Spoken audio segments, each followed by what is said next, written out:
The air hung heavy with the scent of mildew and despair. The basement was a place where light barely penetrated and the walls seemed to close in with every passing moment.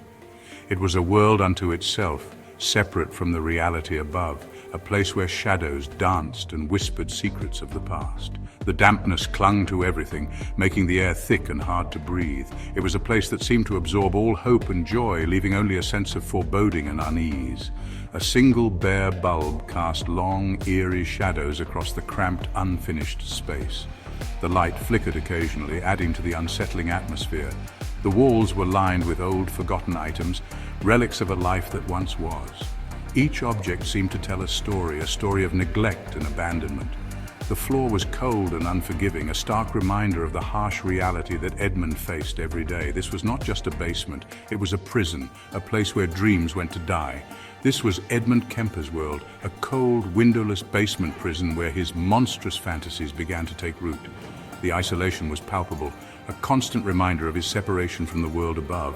The silence was deafening, broken only by the occasional drip of water from the ceiling. It was in this oppressive environment that Edmund's dark thoughts began to fester and grow. The basement was a breeding ground for his inner demons, a place where his twisted desires could flourish unchecked.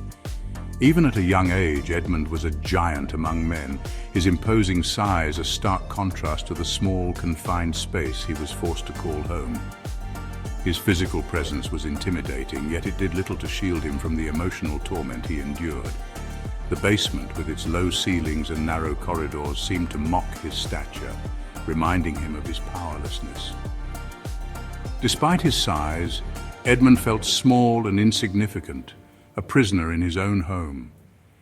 It was here, in this subterranean cell, that the seeds of resentment and rage were sown, nurtured by the toxic relationship with the woman who held him captive, his own mother. The basement became a symbol of his entrapment, both physically and emotionally.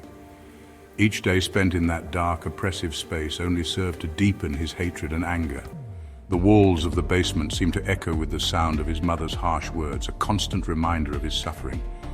Edmund's mother, Clarnell, was a woman consumed by her own demons. Her face was a mask of bitterness and regret, her eyes cold and unfeeling. She was a woman who had lost all hope, and she took out her frustrations on her son. Clarnell's presence was a dark cloud that hung over Edmund's life, casting a shadow on everything he did. Her words were like daggers, cutting deep into his soul and leaving lasting scars. She was verbally abusive and controlling, often belittling her son and blaming him for her misfortunes. Her voice was a constant presence in the basement, a reminder of his worthlessness. She would berate him for hours, tearing down his self-esteem and crushing his spirit. Her words were filled with venom, each one designed to inflict maximum pain. Edmund's mother saw him as a burden, a constant reminder of her own failures, and she made sure he knew it. She projected her own insecurities and failures onto him, crushing his spirit with her relentless tirades. Her anger was a force of nature, unpredictable and destructive. Edmund never knew what would set her off, and he lived in constant fear of her wrath. The basement became his refuge, a place where he could hide from her anger. But it was also a place of torment, filled with the echoes of her rage. Her words haunted him, replaying in his mind over and over again. His basement prison became a tangible representation of his isolation and the suffocating control she wielded over him. The door to the basement was a barrier separating him from the world outside. It was a constant reminder of his captivity, a symbol of his mother's dominance. The basement was his world, a world of darkness and despair, where hope was a distant memory. It was a place where he was alone with his thoughts, his fears, and his growing resentment. This toxic environment, devoid of love and understanding, warped Edmund's perception of the women and set him on a collision course with destiny, a destiny paved with darkness and unspeakable acts. The basement was the crucible in which his twisted psyche was forged, a place where his darkest fantasies took shape. It was a place of nightmares where the line between reality and fantasy blurred. Edmund's time in the basement left an indelible mark on his soul, shaping him into the monster he would become. The psychological stress and emotional abuse he endured in that basement were the catalysts for his later actions, driving him to seek control and power in the most horrific ways. Edmund's childhood was a study in contradiction. On the surface, he seemed like any other child, but beneath that exterior lay a world of psychological stress and confusion. He was a brilliant child with an IQ of 145, a prodigy in many ways. His teachers often marveled at his intellectual capabilities, and he could solve complex problems with ease. Yet, despite his intellectual prowess, he struggled to connect with his peers. Social interactions were a mystery to him, and he often found himself on the fringes of social groups, watching from a distance as other children played and laughed together. He was physically imposing, standing 6'9" by the age of 15, a giant among his peers. His height made him stand out even more, but it did little to bolster his confidence. Instead, it became another source of insecurity. Emotionally, he was fragile and deeply insecure. The towering figure that others saw was a stark contrast to the vulnerable boy inside, who was constantly battling feelings of inadequacy and self-doubt. His parents' volatile relationship, punctuated by bitter arguments and eventual divorce, left him scarred and emotionally withdrawn. The constant fighting created an environment of tension and fear, making it difficult for Edmund to find any sense of stability or peace at home. Clarnell's cruelty knew no bounds. She was a domineering presence in his life, often belittling and demeaning him. Her harsh words and actions left deep emotional wounds that would never fully heal. She would often lock him in the basement for days on end, convinced he was plotting against her. The dark, cold basement became a place of torment for Edmund, where he was left alone with his fears and anxieties. She ridiculed his appearance, his intelligence, and his manhood. No aspect of his being was safe from her scorn, and her relentless criticism chipped away at his self-esteem. She forbade him from interacting with girls his own age, fearing he would turn out like his father. This isolation only deepened his sense of loneliness and alienation, making it even harder for him to form meaningful connections. This constant barrage of negativity and abuse left Edmund feeling worthless and unwanted, a burden on those around him. He began to internalize the belief that he was fundamentally flawed and undeserving of love or kindness. He retreated further into himself, finding solace in his dark fantasies and a growing fascination with death. These fantasies became a refuge from the harsh realities of his life, a place where he could exert control and escape his feelings of powerlessness. He began to torture and kill small animals, a chilling foreshadowing of the horrors to come. This behavior was a manifestation of his inner turmoil and a desperate attempt to assert some form of control over his chaotic world. The summer of 1964 marked a turning point in Edmund Kemper's life, a descent into the abyss from which there would be no return. At the age of 15, he committed his first murders. The victims were his grandparents, Maud and Edmund Kemper Sr. Edmund had been sent to live with them on their remote ranch after an especially violent outburst directed at his mother. The isolation of the ranch, surrounded by vast fields and dense woods, created a perfect storm for the brewing darkness within him. On August 27th, after an argument with his grandmother, Edmund retrieved a .22 caliber rifle his grandfather had gifted him for hunting.